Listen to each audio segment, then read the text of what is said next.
Hello students, YouTube के channel management with DP Singh में आप सभी का स्वागत है।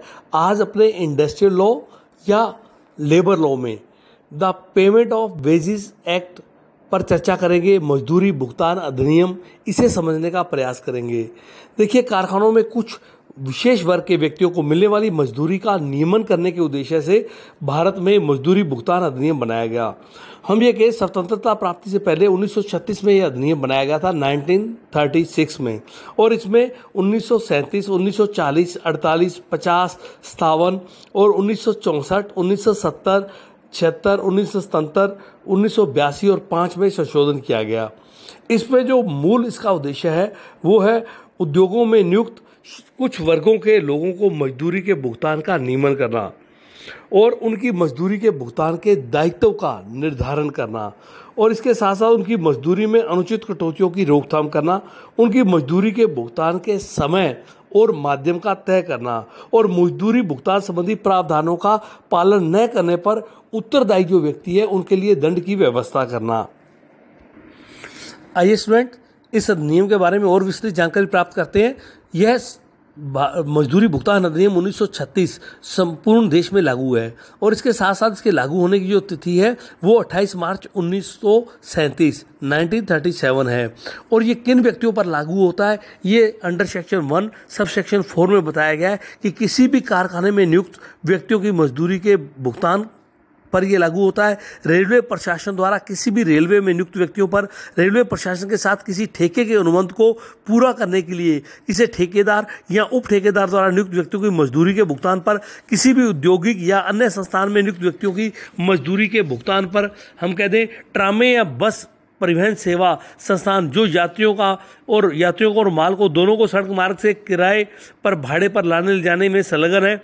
इसी प्रकार सेना या नगर विमानन मंत्रालय के परिवहन सेवा प्रदान करने वाले संस्थानों को छोड़कर अन्य सभी परिवहन सेवाओं और संस्थाओं पर लागू होता है।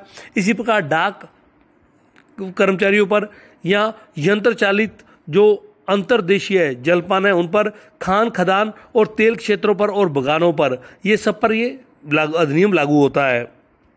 इसी प्रकार किसी भी भवन, पुलों या नहरों के निर्माण में, विकास में, उनकी मेंटेनेंस में, या हम कहते हैं सिंचाई या जलपूर्ति संबंधी जो योजनाएं हैं या विद्युत या अन्य प्रकार की जो शक्ति के उत्पादन की योजनाएं हैं, इन पर भी इसको लागू किया जाता है। आइए स्टूडेंट, नेक्स्ट अपने डेफिनेशन ऑफ वेजेस इस पर चर्चा करते हैं, इसे समझने का प्रयास करते हैं। मजदूरी भुगतान अधिनियम के अंतर्गत मजदूरी शब्द की एक विशेष और व्यापक परिभाषा दी गई है। अंडर सेक्शन 2 सब सेक्शन 4 के अनुसार मजदूरी से आशय उन समस्त पारिश्रमिक से है, चाहे वो वेतन, भत्ते या अन्य रूप में हो, जिसे मुद्रा के रूप में व्यक्त किया गया है अथवा जिसे मुद्रा में व्यक्त किया जा सकता है, और जो किसी नियोजित व्यक्ति को अपने रोजगार की स्पष्ट अथवा गर्भित शर्तों की पूरा करने और उसके नियोजन के लिए या उस नियोजन में किए गए कार्यों के लिए देय होता है, उसे मजदूरी में सम्मिलित किया जाता है। यहाँ ये भी समझ लो होगा स्टूडेंट्स कि मजदूरी में इनको सम्मिलित नहीं किया जाता। कोई भी बोनस हो, कोई भी आवास सुविधा, रोशनी, जल, चिकित्सा या अन्य प्रकार की कोई सुविधा है, इसी प्रकार कह दे पेंशन या भविष्य निधि में जो एम्प्लॉयर का कंट्रीब्यूशन होता है उसको, यहाँ कोई यात्रा भत्ता है या यात्रा कोई भी ट्रैवलिंग रह दी जाती है उसका मूल्य है, और इसके साथ साथ किसी नियोजित व्यक्ति द्वारा उसके रोजगार की प्रकृति के कारण उसके द्वारा किए गए कोई विशेष व्ययों को चुकाने के लिए चुकाई गई राशि है, उसको इसमें शामिल नहीं किया जाता। और सेवा समाप्ति पर देय जो ग्रेजुटी की राशि होती है उसको इसमें सम्मिलित नहीं किया जाता।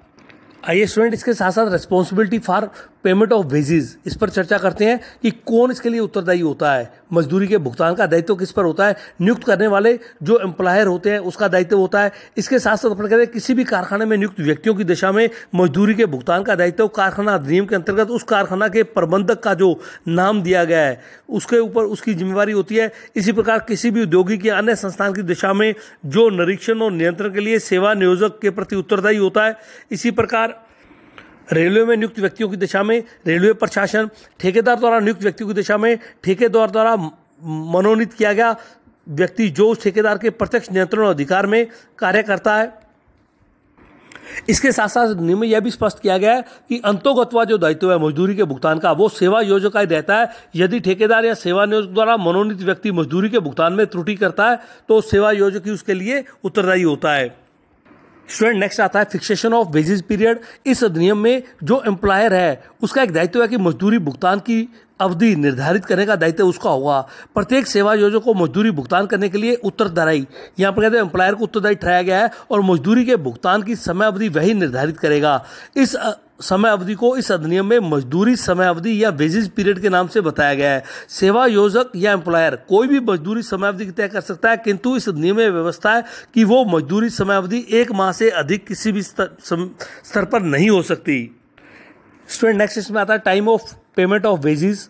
तो समय पर मजदूरी का भुगतान करना एम्प्लॉयर का दायित्व है और ये कैसे होगा इसको यहाँ स्पष्ट किया गया है कि 1000 से कम जो व्यक्तियों वाले हैं रेलवे में, कारखाने में, औद्योगिक संस्थानों में, ऐसी स्थिति में जिसमें 1000 से कम व्यक्ति नियुक्त है उसमें मजदूरी समय अवधि के लिए दे हुई मजदूरी का भुगतान उस समय अवधि के अंतिम दिन के बाद मैक्सिमम 7 दिन के भीतर करना होगा। जो भी समय अवधि निर्धारित की गई है उसके अंतिम दिन के 7 दिन के भीतर उसको भुगतान करना होगा अंडर सेक्शन 5 के अनुसार। किसी अन्य रेलवे, कारखाने या औद्योगिक संस्थान की दिशा में मजदूरी भुगतान की तय समावधि के अंतिम दिन के अगले 10 दिन के भीतर करना होगा। इसी प्रकार डाक, घाट या जेटी या अन्य खानों में काम करने वाले कर्मचारियों के संबंध में माल लादने के अंतिम जो लेख है या अकाउंट्स है वो तैयार करने के बाद उसकी जो अवधि है वो 7 दिन के भीतर शेष मजदूरी का उसे भुगतान करना होगा। और यदि किसी व्यक्ति को टर्मिनेट कर दिया गया तो उसका भुगतान उसे दूसरे कार्य सेकंड वर्किंग डे में करना होगा। इसके साथ साथ अंडर सेक्शन 5 सब सेक्शन 4 में यह भी स्पष्ट किया गया है कि जो कार्य दिवस हैं उसको ही मजदूरी, उस कार्य दिवसों में ही मजदूरी का भुगतान किया जाएगा। आइए स्टूडेंट डिडक्शन फ्रॉम वेजेस को समझने का प्रयास करते हैं। मजदूरी भुगतान अधिनियम की धारा 7 के अनुसार किसी भी नियुक्त व्यक्ति को उसकी मजदूरी में से उस अधिनियम द्वारा अधिकृत कटौतियों के अतिरिक्त किसी प्रकार की कटौती किए बिना मजदूरी का भुगतान किया जाएगा। इसके साथ साथ जो ऑथराइज्ड डिडक्शन है, अधिकृत कटौतियाँ हैं, उसमें जैसे जो मजदूरी भुगतान में की जा सकती है जुर्माना है, कार्य से अनुपस्थित रहने के लिए या क्षति या कोई हानि के लिए कटौती है। इसी प्रकार आवास सुविधा की कटौती है, सुविधाओं या सेवा की कटौती है, अग्रिम भुगतान की कटौती है, ऋणों की वसूली की कटौती है या आवास निर्माण या अन्य उद्देश्यों के लिए ऋण की वसूली की कटौती है, आयकर की कटौती है, भविष्य निधि अंशदान या अग्रिम की वापसी के लिए कटौती है, सहकारी समिति या डाक बीमा योजना के भुगतान की कटौती है, जीवन बीमा भुगतान के प्रीमियम के भुगतान की कटौती है, सरकारी प्रतिभूतियों या डाकघर के बचत बैंक में जमा करवाने के लिए कटौती है, सेवा योजकों और श्रम संघों द्वारा स्थापित कोई कोष स्थापित किया गया है उसके अंतर्गत कॉन्ट्रीब्यूशन की कटौती है, पंजीकृत श्रम संघों की सदस्यता शुल्क के भुगतान के लिए कोई कटौती है तो इसको किया जा सकता है। इसके साथ साथ स्टूडेंट्स हमें कटौतियों की सीमा क्या है, मैक्सिमम सीमा क्या है, इसको भी समझना चाहिए। जब सरकारी समितियों को भुगतान के लिए अंशतः या पूर्णतः कटौती की जाती है तो उसकी मजदूरी में से 75% की कटौती की जा सकती है और किसी अन्य भुगतान या वसूली के लिए मजदूरी की 50% तक की राशि की ही कटौती की जा सकती है। इसके साथ साथ स्टूडेंट्स जो रजिस्टर एंड रिकॉर्ड्स हैं वो भी एम्प्लॉयर को रखने पड़ेंगे। कौन कौन से हैं आइए उसे समझते हैं। जो सेवा योजक द्वारा व्यक्ति नियुक्त किए गए उसके संबंध में उस नियुक्त व्यक्ति का विवरण होना चाहिए। इसके साथ साथ उसके द्वारा किए जाने वाला कौन सा कार्य है या नेचर ऑफ वर्क इसको स्पष्ट किया जाना चाहिए। उन्हें दी जाने वाली मजदूरी इसका रिकॉर्ड होना चाहिए और उनकी मजदूरी में से की गई कटौतियाँ इसका रिकॉर्ड होना चाहिए। इसके साथ साथ उनके द्वारा दी गई रसीदें और अन्य उन सभी बातों का विवरण जो निर्धारित कर दिया गया है आपसी सहमति द्वारा। तो स्टूडेंट्स ये था the payment of wages act, इसको अपने समझने का प्रयास किया। धन्यवाद।